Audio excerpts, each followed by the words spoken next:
सर्वेभ्यो नमो नमः। भवतां शमेषाम् आदरणीयानाम् आचार्यचराणां गुरुजनवृन्दानां काव्यामृतम् इत्यस्मिन् आमुखपटले हार्दं स्वागतम् अभिनंदनं च वर्तते। आप सभी संस्कृतनिष्ठ सुधी श्रोताओं का काव्यामृतम इस आमुखपटल पर हार्दिक स्वागत एवं अभिनंदन है। मित्रों, हम लोग गोस्वामी तुलसीदास प्रणीत रामचरितमानस के चिंतनात्मक अध्ययन श्रृंखला में इस प्रसंग का अनुसरण करते हुए जा रहे थे कि भगवती सती बिना आमंत्रण निमंत्रण प्राप्त किए अपने पिता के यज्ञ में सम्मिलित होने के लिए जाती हैं। वहां पर उनसे कोई प्रेम पूर्वक स्नेहपूर्ण भाषा एवं स्नेहपूर्ण व्यवहार जब कोई नहीं करता है, कपटपूर्ण स्थितियां सब देखी जाती हैं भगवती सती की द्वारा, तब वो यज्ञ को देखने जाते हैं। और जब यज्ञ में भगवान भोलेनाथ जी का कहीं पर भाग नहीं दिखता, तब शिव अपमानु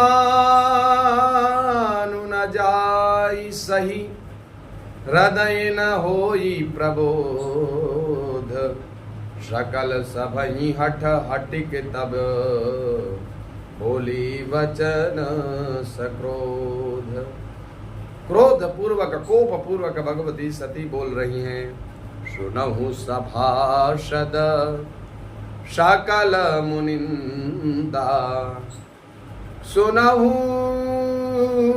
सभासद सकल मुनिंदा, कही सुनी जिन्हा शंकर निंदा, सो फल तुरत लाभ सब काहू, सो फल लाभ तुरत सब काहू, भली भांति पतिताप पिताहू, भली भांति पछिताब पिताहू, सुनहु सभासद सकल मुनिंदा।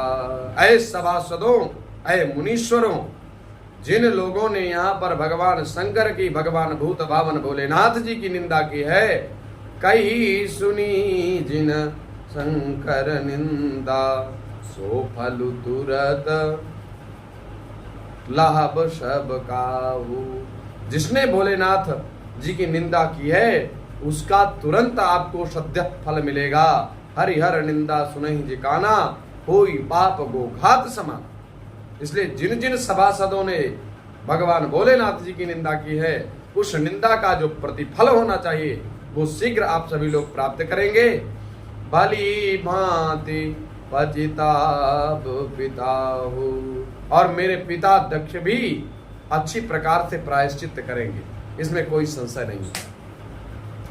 संत संघु श्रीपति अपवादा, सुनिया जहाँ तहाँ असिमर जादा, काटियता सुजीव सो बचाई, काटियता सुजीव जो बसाई, श्रवण मुदीनता चलिय पराई, श्रवण मुदी नत चलिय पराई।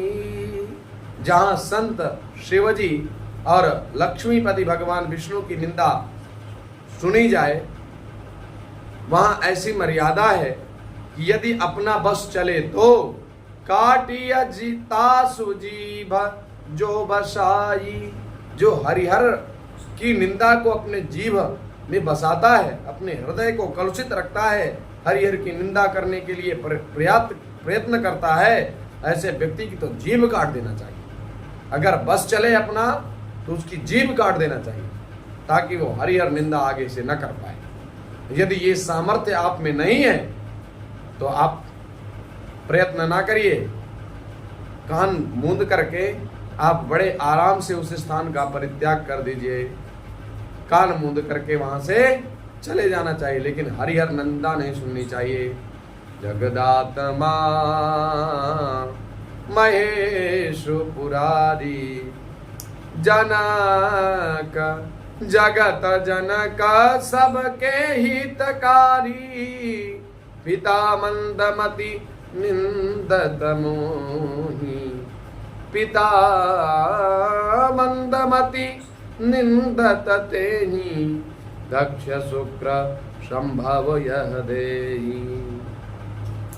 जगदात्मा महेशु पुरारी, जगत जनक सबके हितकारी। जगत की आत्मा है भगवान भोलेनाथ।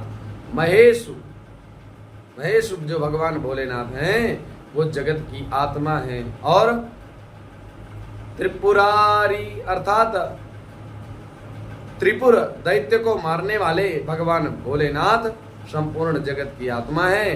जगत जनक, इस जगत के जगत पिता है और सबके हितकारी, और सबका हित करने वाले हैं। पिता मंदमति निंदत तेहि, ऐसे परम पिता परमेश्वर जगत पिता को, उसके महत्व को न समझते हुए आज मेरे पिता दक्ष जी उनकी निंदा कर रहे हैं। दक्ष सूत्र संभव यह देहि, यह मेरा शरीर दक्ष के ही वीर से उत्पन्न हुआ है, अर्थात मैं दक्ष की पुत्री हूं। इस बात का मुझे बहुत, जहां पर गर्व होना चाहिए वहां पर मुझे बहुत ज्यादा ग्लानि हो रही है कि मैं एक शंकर द्रोही की पुत्री हूं। अब ये शरीर मुझे त्यागना पड़ेगा। ताजी हूं तुरत देह तेहि हेतु, पुरधारी चंद्र मौलि वृष केतु, अस कहीं जोग अग्नि तनु जारा, भयं सकल मख हाहाकारा, भयं सकल मख हाहाकारा। इधर भगवती ने कहा कि तुम जगत पिता परब्रह्म परमात्मा त्रिपुर दैत्य के मारने वाले सबके हितकारी भगवान भोलेनाथ की निंदा करने वाले हो। मैं आपकी पुत्री हूं और एक शंकर द्रोही की संतान हूं। इस बात का मुझे कष्ट है, इसलिए मैं इस शरीर को त्याग दूंगी। और ताजी हूं तुरत देह यही हेतु, इसीलिए मैं इस शरीर का परित्याग कर दूंगी। और उर्धरि चंद्रमौलि वृष केतु, चंद्रमौलि अर्थात चंद्रमा को अपने मस्तक पर धारण करने वाले, ललाट पर धारण करने वाले जो भोलेनाथ है, ऐसे वृष केतु का हृदय में स्मरण करते हुए मैं अपने शरीर का परित्याग कर दूंगी। अस कहीं जोग अग्नि तनु जारा, भयं सकल मख हाहाकारा। तो इस प्रकार से भगवती सती ने इस प्रकार से दक्ष को सचेत करते हुए अपने शरीर को योगाग्नि के द्वारा त्याग दिया। संपूर्ण यज्ञ में जो मख हो रहा था, यज्ञ हो रहा था, उस संपूर्ण यज्ञ महोत्सव में हाहाकार मच गया। सती मरनु सुनि संभुगन, लगे करन मख कीश, जग विध्वंस बिलो की भृगु, रक्षा कीन मुनीश, रक्षा कीन मुनीश। जब भगवती सती का मरण शिव गणों ने सुना तो यज्ञ को विध्वंस करने लगे। यज्ञ विध्वंस होते देखकर मुनीश्वर जो भृगु जी थे, उन्होंने अपने रक्षोहण मंत्र की शक्ति से यज्ञ की रक्षा की।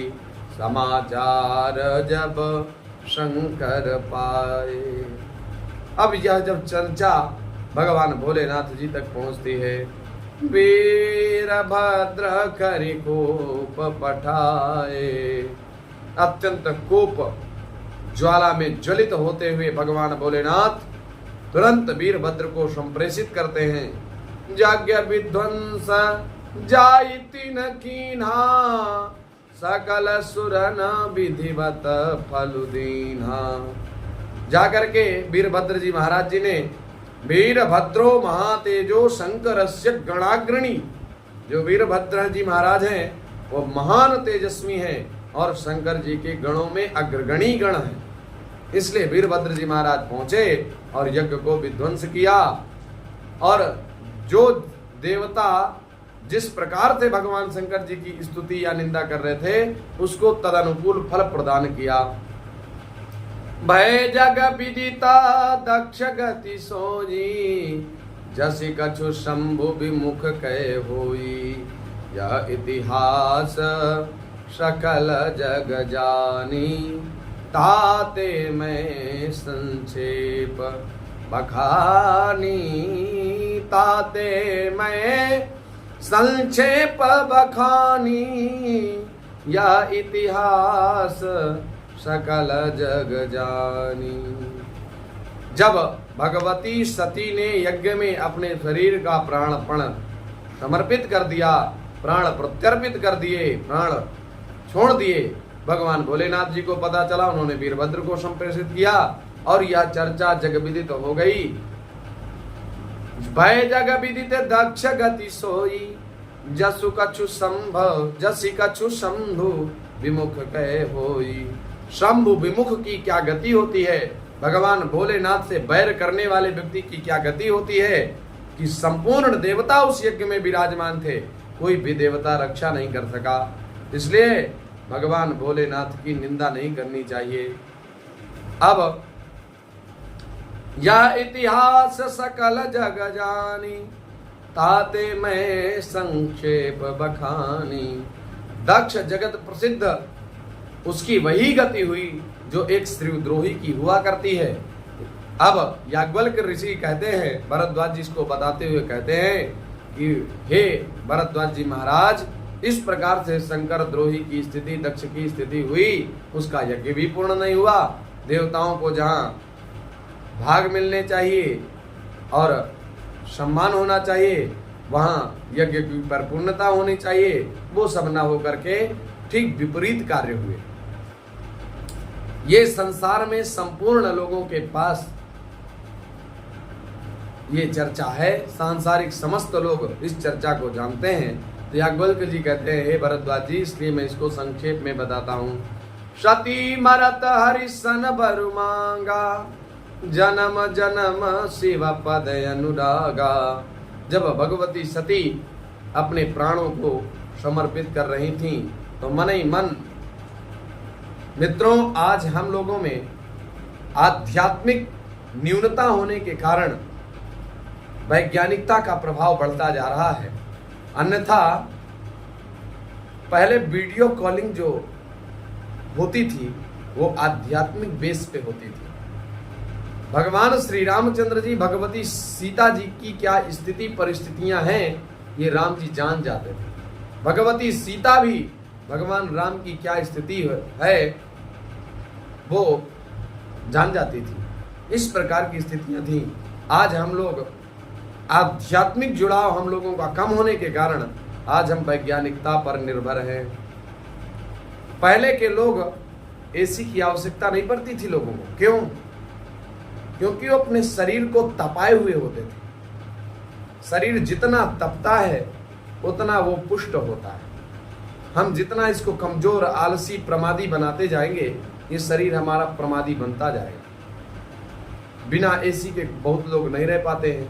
अगर एसी में ही प्राण है, एसी के बिना गर्मी शांत नहीं हो सकती, तो क्या जो गाँव में रह रहे, ग्रामीण अंचलों में रह रहे जो प्राणी हैं, तो क्या उनका जीवन नहीं है?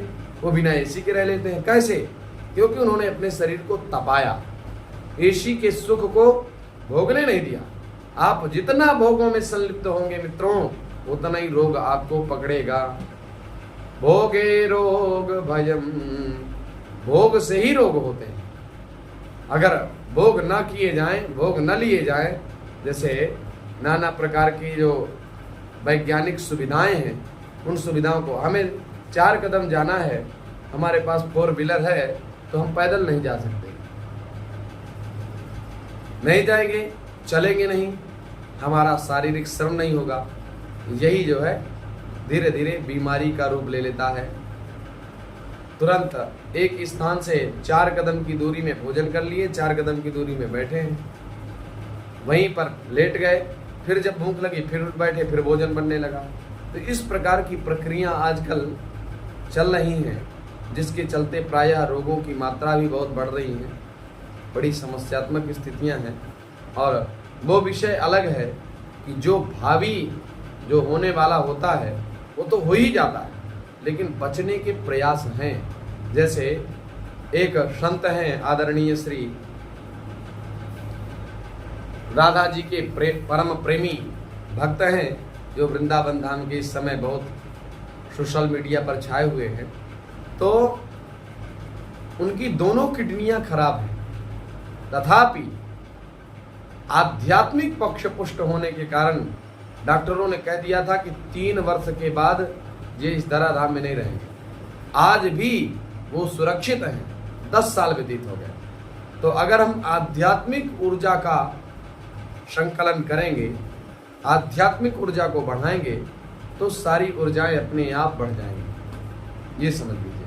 तो इस प्रकार से हमें भोगों के प्रति ऐसा भी नहीं कि भोग नहीं भोगने, भोग आप भोगिए, लेकिन उतना कि संलिप्तता ना हो। तो सती मरत हरिसन बर मांगा, जन्म जन्म पद शिव अनुरागा।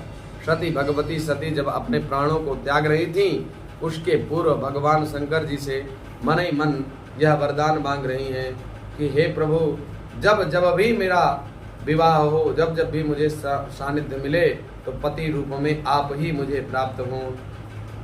तेहि कारण हिमगिरि ग्रह जाई, जनमी पार्वती तनु पाई। इसी कारण याज्ञवल्क्य जी कहते हैं, भरद्वाज जी, इसी कारण भगवती सती ने प्रार्थना की थी। तब हिमगिरि अर्थात हिमालय राज की हिम जो पर्वत है, हिमालय राज की पुत्री के रूप में, पार्वती के रूप में भगवती सती का जन्म पार्वती के रूप में हुआ। जाबते उमा शैल ग्रह जाई, सकल सिद्धि संपत्ति ताह छाई। जाता मुनिना सुआश्रम कीन्हे, उचित बास हिम भूधर दीने। जब से हिमाचल में भगवती पार्वती जी जन्मी, सती स्वरूपा भगवती पार्वती जन्म ली, तब से वहां संपूर्ण सिद्धियां और संपत्तियां छा गईं। मुनियों ने जहां तहां आश्रम बना लिए, जहां तहां मुनि सुआश्रम कीन्हे, उचित बास हिम भूधर कीन्हे। हिमाचल ने उनको उचित स्थान भी प्रदान किया और मुनियों ने नाना प्रकार के आश्रम वहीं पर बना लिए। संपूर्ण प्रकार की सिद्धियां संपत्तियां वहीं पर निवास करने लगी।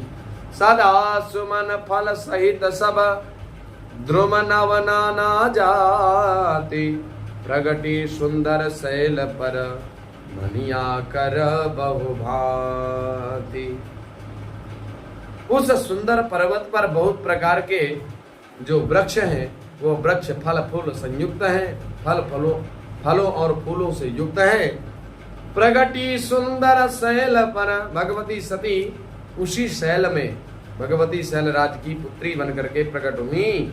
मनिया कर बहुभांति, वहां पर बहुत सी मणियों की खान प्रकट हो गई। तो इस प्रकार से भगवती सती जी का द्वितीय जन्म पार्वती जी के रूप में हुआ। बोले पार्वती मैया की जय। इस प्रकार से भगवती पार्वती जी हिमालय राज के यहाँ जन्म ली। आज जन्म की बधाई आप लोग करिए। कल हम लोग पुनः बधाई लेकर के भगवती पार्वती जी के बारे में चर्चा करेंगे। याज्ञवल्क्य जी के प्रकरण को पुनः सुनेंगे। अस्तु, सभी लोगों को पुनः धन्यवाद, नमस्कार, सुप्रभातम।